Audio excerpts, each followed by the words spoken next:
Hindi lang sa frontline, nakikipaglaban ang Ukraine, kundi pati sa mga puwersang Ruso. Sa sinakop na Luhansk at Donetsk. Ngayon, nakikipaglaban na rin sila sa pangalawang digmaan. Isang lihim na digmaan sa kabila ng hangganan at sa loob mismo ng Russia. Karaniwan na ngayon ang mga drone at missile ng Ukraine na bumabagsak at nagpapasabog ng apoy sa mahahalagang gusaling militar at infrastruktura sa kanluran, gitna at silangang bahagi ng Russia. Habang dumarami ang mga pag-atake, mas nahihirapan si Pangulong Ruso Vladimir Putin na sabihing ayos lang ang lahat sa kanyang mga tao. Unti-unti nabubura ang ilusyon ng kaligtasan na pilit niyang binubuo at napakaraming Ruso ang nagigising sa mapait na katotohanan ng labang ito. Nangyayari ang phenomenon na ito sa buong Rusya, ngunit lalo itong laganap sa rehiyon ng Bryansk na matatagpuan sa kanlurang bahagi ng Rusya, sa pagitan ng Ukraine sa timog at Belarus sa hilaga. Tahanan ng 11 milyong tao at may 13,458 milya kwadrado. Madalas maging target ng puwersa ng Kyiv ang Bryansk dahil sa lapit nito sa Ukraine. Habang tumitindi ang presyon sa lugar, mas nahihirapan ang lokal na opisyal kumbinsihin ang mga tao sa rehiyon na maayos ang lahat at wala silang dapat ikatakot. Noong gabi ng Oktubre 20, nagkaroon ng bagong pagsalakay ang mga Ukrainian sa Bryansk. Nakakatuwang makita kung paano iniulat ng mga opisyal ng Kremlin ang pagsalakay, kumpara sa pagtutok ng mga lokal na news platform at media sa Bryansk. Sa Moscow, naglabas ng simpleng pahayag ang Russian Defense Ministry na kinikilala iyon. 2 Ukrainian drone lang ang tumawid mula Chernihiv, Ukraine papuntang Bryansk at agad pinabagsak ng air defense ng hukbong Ruso. Ayon sa opisyal na pahayag, walang nasaktan, namatay o nasirang ari-arian sa lugar. Kung tama ang ulat na iyon, parang isa lang itong walang kabuluhang insidente na halos hindi na dapat iulat o pag-usapan pa ng mas detalyado. Napansin ng militar ng Rusya ang ilang drone at pinabagsak, tapos na. Yun ang gustong ipaisip ng Kremlin sa lahat. Gayunpaman, kung sisilipin pa ng mas malalim ang kwentong ito, ibang-iba ang ipinapakita ng mga lokal na ahensya ng balita sa Bryansk tungkol sa mga pangyayari. Mas magulo at mas nakakabahala ito mula sa pananaw ng Rusya. Ayon sa mga ulat mula sa Klinsy, isang bayan na may 60,000 katao sa timog kanlurang Bryansk, malapit sa Belarus at Ukraine, naging gabi ng matinding tensyon at takot para sa mga residente. Ayon sa kanilang salaysay, buong magdamag tumunog ang air raid at sirena, kasabay ng putok ng anti-aircraft cannon at mobile crew ng machine gun na desperadong nagpapaputok sa himpapawid laban sa mga drone ng Ukraine. Ang mga video mula sa mga lokal at Astra Telegram channel ay bahagyang nagpapatunay nito, dahil makikita ang paulit-ulit na air raid warning sa telebisyon ng isang residente ng Klinsy. Ayon sa mga lokal na ulat, may mga insidente ng drone strike at pagkasira ng mga gusali at isang residente. May isang binatilyong nasugatan sa lugar ng insidente. Ang lokal na Telegram news channel na Nakikinig Kami kay Klinsy ay nag-ulat ng mga pangyayari noong gabing iyon. Magdamag, inatake ng mga Nazi ng Ukraine ang Klinsy gamit ang fixed-wing UAVs or unmanned aerial vehicles. Dahil sa barbarikong aksyon ng sandatahang lakas ng Ukraine, nasugatan ang isang binatilyong ipinanganak noong 2010. Nagbigay ng medical na tulong ang crew ng ambulansya sa batang lalaki sa lugar. Nasira rin ang mga bintana ng 2 apartment. 3 sasakyan ang tinamaan ng shrapnel.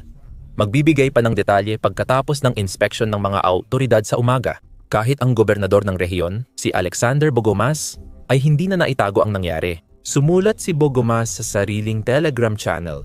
Dumarami ang pag-atake ng sandatahang lakas ng Ukraine sa mga sibilyan. Isang opisyal na inspeksyon ng pinsala ang gagawin sa umaga. Halos hindi na magkaiba pa ang 2 magkasalungat na bersyon ng mga pangyayaring ito. Ayon sa Russian Defense Ministry, walang mahalagang nangyari sa Bryansk noong Oktubre 20. Maraming lokal na balita at maging ang gobernador ng rehiyon ay nagpo-post tungkol sa mga pag-atake at mga Ukrainian Nazi na bumobomba, sumisira ng sasakyan at gusali sa kanilang lugar. Ang mga matagal nang sumusubaybay sa digmaan ay alam na ito mismo ang uri ng sitwasyon na madalas mangyari. Madalas, Kapag matagumpay na umatake ang Ukraine sa teritoryo ng Russia, agad na kumikilos ang propaganda machine ng Kremlin gamit ang lahat ng paraan para pagtakpan ang katotohanan. Maraming pahayag ang inilabas ng Ministry of Defense na nagsasabing kaunti lang ang pinsalang natamo o sa ilang pagkakataon, wala raw nasira sa mga pasilidad militar, refinery, daungan o mga planta ng produksyon. Kahit na maraming larawan at video na nagpapakita ng kabaligtaran. Bahagi ito ng klasikong taktika ng Kremlin sa pamamagitan ng pagtatago ng katotohanan, pagbaluktot ng kwento, at pagtatakip ng mga totoong pangyayari. Patuloy na maloloko ni Putin ang ilan sa mga Ruso na paniwalaing siya ay ganap na may kontrol, na ang espesyal na operasyong militar ay ayon sa plano at ang kanilang bayan ay kasing lakas pa rin. Mas mahalaga, nililikha nito ang ilusyon ng kaligtasan. Mas pinapalakas nito ang panatag ng mga komunidad ng Ruso na hindi sila direktang maaapektuhan ng digmaan. Sa ganitong paraan, kahit ang mga nagdududa sa layunin ng labanan ay ramdam pa rin na iniingatan sila ng Kremlin at maaari silang magpatuloy sa buhay sa estado ng kapayapaan at seguridad. Kampante silang walang biglang lilitaw na drone o bomba ng kalaban sa kanilang bayan. Karaniwan, hinihikayat ang mga gobernador at iba pang opisyal sa Rusya na sumunod at tularan ang halimbawa ng Kremlin. Lagi nilang inuulit na maayos ang lahat, ligtas ang lahat, at malapit na ang malaking tagumpay ng Rusya. Isa itong teknikang hinango mismo mula sa mga pahina ng mahalagang akda ni George Orwell, ang 1984. Pero hindi ito isang nobela. Ito ang totoong mundo kung saan binabasag ng mga puwersang Ukrainian ang ilusyon ng Kremlin. Sa insidente sa Bryansk, kahit ang mga opisyal at media na dating sumusunod sa pahayag ng Kremlin, ay ngayon ay naglalabas ng sarili nilang detalyadong bersyon ng mga pangyayari. Ang dahilan nito ay malamang na napakasimple lang. Ang mga opisyal sa mga rehiyon tulad ng Bryansk ay di na kayang magpanggap na maayos ang lahat sa kanilang teritoryo. Sila ay lantaran at madalas naghihirap at alam nila na magmumukha silang katawa-tawa sa mata ng mga taong bumoto sa kanila kung susubukan nilang pagtakpan ang mga katotohanan. Noong Oktubre 20, nagkaroon ng isa pang pag-atake na nagdulot ng maraming sugat kay Ivan Slavchenko, sundalong Ruso, ayon sa ulat ng Astra. Isinulat ito ng news outlet sa Telegram. Nasugatan ng isang sundalo ng sandatahang lakas ng Rusya sa Bryansk. Ayon sa mga source ng Astra, si Ivan Slavchenko, sundalo mula Suzmesky District, ay naospital dahil sa maraming sugat. Ayon sa serbisyong medikal hub ng rehiyon, nasugatan siya sa isang pag-atake ng first-person view drone. Madalas, hindi inire-report ng mga lokal na autoridad ang mga sugatan sa militar. Tulad ng binanggit ng post, karaniwan ay hindi na nag-aabala ang mga lokal na opisyal na pag-usapan pa o banggitin ang tungkol sa mga nasusugatan sa hanay ng militar. Pero sa pagkakataong ito, maraming tao sa buong Bryansk ang nakakaalam ng nangyari kay Ivan Slavchenko dahil nagsisimula na nilang makita, marinig, at maramdaman ang epekto ng mga pag-atake ng Ukraine ng mas malalim at mas may kaugnayan sa kanilang araw-araw na buhay. Marami pang insidente ang naitala sa rehiyon nitong mga linggo. Halimbawa, kamakailan ay may drone ng Ukraine na tumama sa pasilidad ng agrikultura sa baryo ng Drokchevesk. Walang namatay o nasugatan sa pag-atake, ngunit di tinukoy ang bilang ng mga hayop at manok na napatay dahil ang pasilidad ay para sa pagpapalaki ng baka at manok. Mukhang ito ay isang kakaibang kaso pagdating sa mga pag-atake ng Ukraine sa teritoryo ng Russia. Karamihan sa malalalim na pag-atake ng bansa sa Russia ay nakatuon lamang sa mga lugar na may kahalagahang militar, tulad ng mga command post, punong himpilan, at mga paliparan ng eroplano. Hindi karaniwang tinatarget ng Kiev ang mga pasilidad gaya ng oil refinery, imbakan ng gasolina, istasyon ng kuryente, at iba pang infrastruktura na tumutulong sa ekonomiya ng Russia at sa pondo para sa makinarya ng digmaan. Kumpara sa mga pasilidad ng pagsasaka, maaaring aksidente lang ang pag-atake o may ibang dahilan ang puwersa ng Ukraine kung bakit tinarget ang lugar. Kahit ano paman, isa lang ito sa maraming nakumpirmang pag-atake sa buong rehiyon. At karamihan ay mas tugma sa karaniwang estratehiya at pagpili ng target ng Ukraine. Noong huling bahagi ng Setyembre, halimbawa, lumabas ang mga ulat tungkol sa pag-atake ng drone at missile ng Ukraine sa pabrika ng Elektrodetel sa bayan ng Bryan-Karachev. Batay sa ulat, Ang pabrika ay gumagawa ng mahahalagang bahagi para sa makinaryang militar ng Kremlin, tulad ng electrical connector para sa eroplano, antena, at iba pang kagamitang militar. Sa Telegram post, inako ng General Staff ng sandatahang lakas ng Ukraine ang responsibilidad sa pag-atake. Isang kumpanya na gumagawa ng mga produkto para sa pangangailangan ng militar ang tinamaan bilang bahagi ng pagpapahina sa hukbong mananakop ng kalaban. Noong Setyembre, 29 na missile strike ang inilunsad ng missile forces at artillery ng sandatahang lakas ng Ukraine, katuwang ang ibang puwersang pagtatanggol laban sa Karachev Plant, Elektrodetil, Karachev, Bryansk, Russia.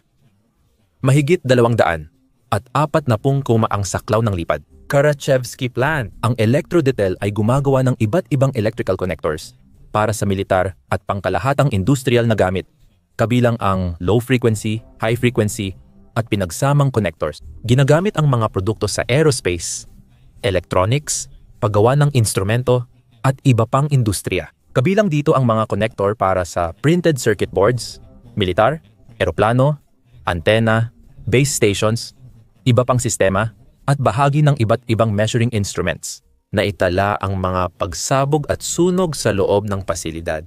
Mabilis ding kumalat sa social media ang mga larawan at video na nagpapakita ng buong lawak ng pinsala habang ang makakapal na itim na ulap ng usok ay bumalot sa kalangitan at ang mga tunog ng pagsabog ay umaling-awngaw sa buong bayan. Ilang araw matapos, mas malakas na pag-atake ang tumama sa rehiyon. Tinutukan ng mga puwersang Ukranyano ang 3 target sa Bryansk. Lahat ay konektado sa sektor ng enerhiya, malaking thermal power plant sa Clincy, electrical substation, at pumping station ng oil pipeline. Batay sa ulat ng Astra, noong Oktubre 6 ng gabi, tinamaan ng malawakang missile attack ang Bryansk region. 2 Ukrainian na missile ang tumama sa thermal power plant sa Clincy. Dahil sa pinsala sa gas distribution center, naputol ang supply ng gas sa planta. Ayon sa Russian Ministry of Emergency Situations, mahigit kalahati ng mga residente ng lungsod ay nawalan ng init noong gabing iyon. Hindi alam ng Astra ang uri ng missile na ginamit sa pag-atake. Dati nang na-geolocate ang footage mula sa Clincy. Pagkatapos ng pambobomba, ang Klintsov-Sakai Thermal Power Plant ay isang gas-fired combined heat and power plant sa lungsod ng Clincy, Bryansk Oblast. Ito ang pangunahing init ng lungsod. Bukod pa rito, muling inatake kagabi ang Asampu Steelhorse Line Dispatch Station sa rehiyon ng Bryansk. Isang linear production at control station ito na pag-aari ng Transnev Druzhburg Joint Stock Company. Ang istasyon ay naatake na rin noong Setyembre 22 ayon sa ulat ng Astra. Inatake rin ang Natopovichi Electrical Substation, kaya nawalan ng kuryente ang 2 distrito ng isang oras. 3 target ang nawasak isang gabi lang. Kaya libu-libong tao ang nawalan ng init sa bahay. Maraming residente ang nanonood mula sa bintana habang lumilipad at nagpapaputok ang mga misil ng Ukranya sa langit. Sa buong Rusya, pare-parehong mga kwento ang nangyayari at dahil napakaraming tao ang literal na nasasaksihan ang mga pag-atake na ito sa kanilang sariling mga mata, marami ang sumusuway sa batas ng Kremlin dahil sa pagkuha at pagbabahagi ng mga insidente online. Hindi na kayang magkunwaring ayos lang ang lahat ni na Putin at ng kanyang masunuring opisyal. Inaatake ang Rusya at dumarami ang nakakapansin nito, lalo na sa Bryansk. Isa sa mga rehiyong pinakamalubha ang tama ayon sa ilang ulat. Walang duda na ito ay dahil sa katotohanang, gaya ng nabanggit kanina, napakalapit nito sa Ukraine. Dito rin matatagpuan ang mahahalagang bahagi ng infrastruktura ng enerhiya. Kasama rito ang mga high-value target na madalas puntirya ng Ukraine nitong mga nagdaang buwan. Malaking bahagi ng Bryansk ay may makakapal na kagubatan at latian na nagsisilbing taguan ng mga pagsalakay at lihim na atake ng komandong Ukrainian. Maliban sa mga nabanggit na insidente, kamakailan ay inatake rin ang rehiyon gamit ang drone at cruise missile patungo sa Bryant City Power Plant at mga karatig na transformer na nagdulot ng pagkawala ng kuryente sa mahigit 1 milyong Ruso ng ilang araw. Maya-maya, sunod-sunod na precision-guided na rocket mula Amerika ang tumama sa mahalagang bahagi ng Drozhburg Pipeline malapit sa Unetcha. Nagtatag din ang Ukraine ng mga operasyonal na puwersa sa likod ng linya ng kalaban, Inaatake ang mga infrastruktura ng Russia mula sa loob at nabibigla ang kalaban. Ayon sa Kiev Post, noong Oktubre, 19 gumamit ng pampasabog na may apoy ang mga saboteur ng partisanong Atesh para sirain ang tore ng komunikasyon sa distrito ng Zhukov. Kalaunan, nakahanap ng ebidensya ang mga open-source intelligence analyst na nagpapahiwatig na ilang kalapit na gusaling sumusuporta ay nadamay din sa mga sumiklab na sunog. Dahil dito, mabilis na putol ang real-time surveillance at radio link ng mga tropang Ruso sa rehiyon na gamit sa pagmamanman ng 100 milyang hangganan ng Ukraine at Russia. Maraming sinabi si Gobernador Bogomas tungkol sa pag-atake at maingat niyang pinili ang mga salita para ilarawan ng masama ang puwersa ng Ukraine.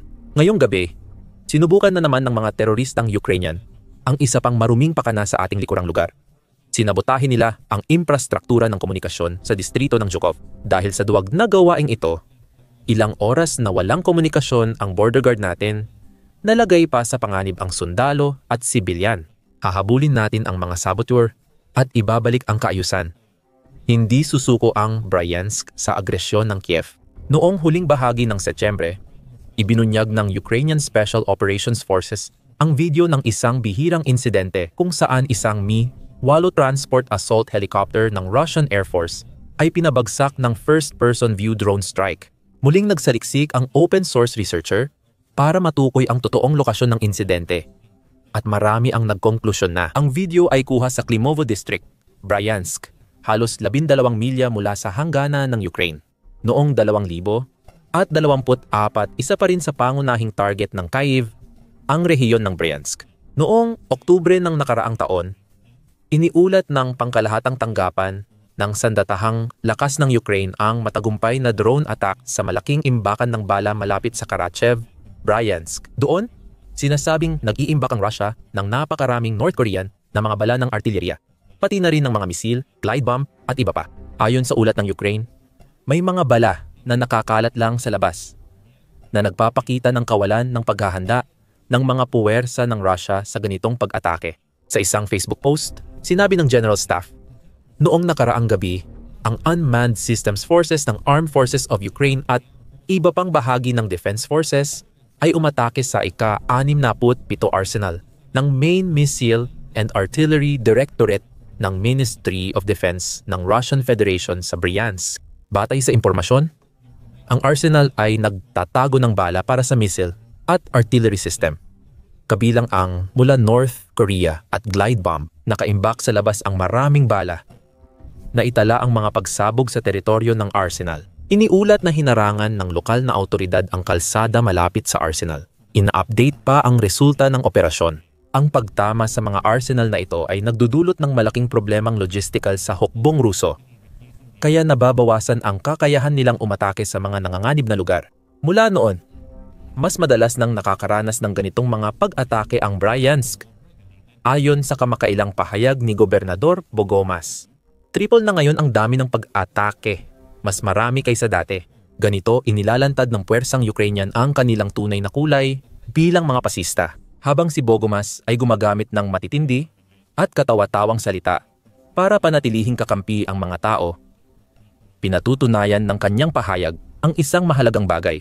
Wala na siya, gaya ng ibang opisyal ng Russia, sa pwesto para mapanatili ang imahe na ligtas at siguradong tirhan ang Russia. Napilitan siyang aminin iyon. Nangyari na ang mga pag-atake ng Ukraine, patuloy na nangyayari at magpapatuloy pa sa mga darating na linggo at buwan hanggat nagpapatuloy ang digmaan. Habang mas naririnig ng mga Ruso ang ganitong usapan mula sa kanilang opisyal at pamahalaang panrehiyon, lalo silang natatakot at nabibigo. Iyon ang gusto ng Ukraine. Bukod sa pagsisikap nilang tamaan ang mahahalagang target sa iba't ibang bahagi ng Russia, gusto rin ng Kyiv na maranasan ng mga mamamayang Ruso ang digmaan para makita nila ang totoong nangyayari. Para basagin ang kasinungalingan at propaganda ng Kremlin at posibleng maghasik ng pagkadismaya, galit at pag-aaklas sa mamamayan.